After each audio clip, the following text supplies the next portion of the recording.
So, I'm Brianna, and here is Tony. He's our school peer, and I'm gonna interview him about his life here in Bulgaria. So, let's begin. So my name is Chiong Nguyen. Friends call me Choni. I'm from Vietnam, and I've lived in Bulgaria for pretty much my entire life.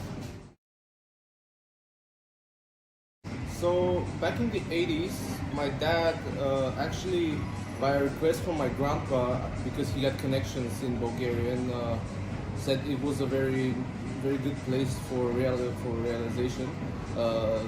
Because back in the day, and with the old Soviet Union stuff, he had connections in here. He had friends, and they didn't really have money to afford like higher education for my dad and my grandpa. He said, okay, just go to this country and it will be all right.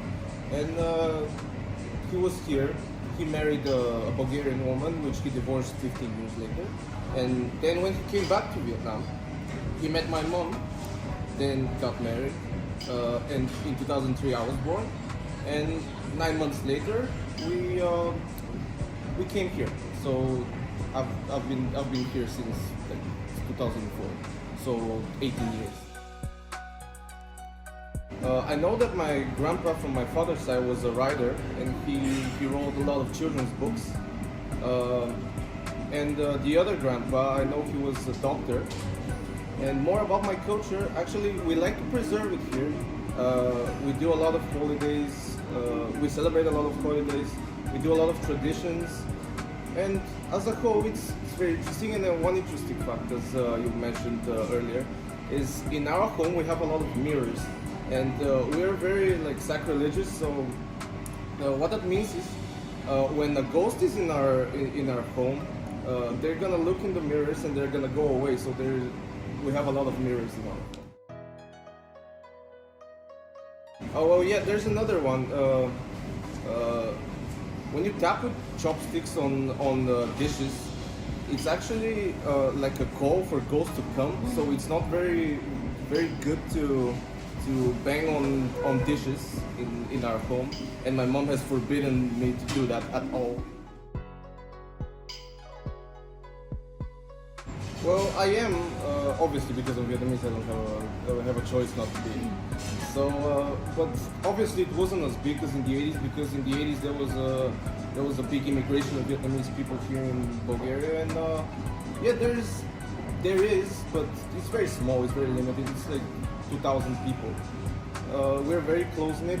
I am a part of it. I have friends. I have Vietnamese friends, and yeah, it's a very peaceful community, and I like it. We do a lot of traditions, we celebrate holidays and stuff. Yes, that was my next question. Yes.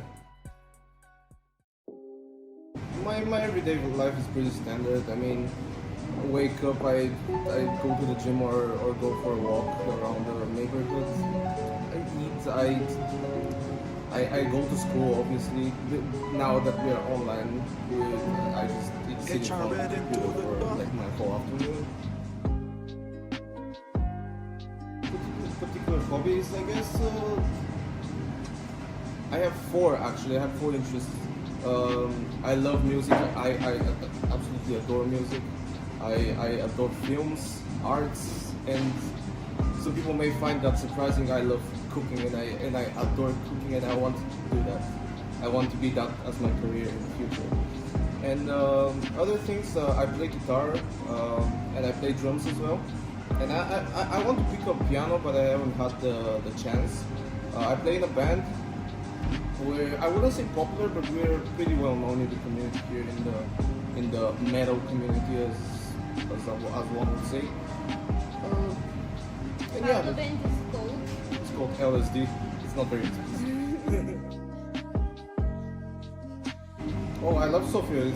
It's always been my home, and I've always tried to explore it as much as I can, because obviously I don't know every part of the city. Well, this has always been my home, so I don't know why I should go back there.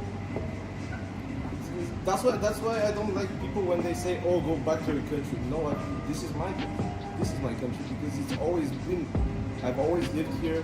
I've never known another home. And yeah. I've always lived among Bulgarians, so it wasn't very different from any other kid here.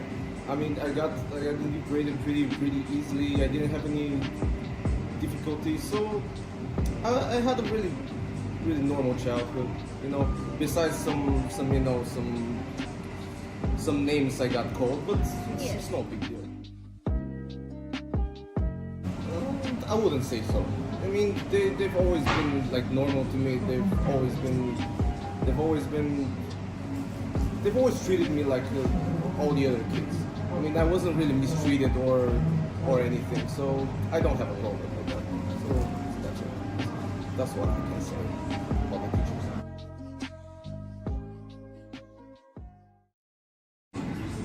So for some final words, I can say that it's not good to judge people by their appearance. For example, their skin color. And what I can say is don't judge people by their appearance, because there's always going to be good people and there's always going to be bad people. So yeah, that's what I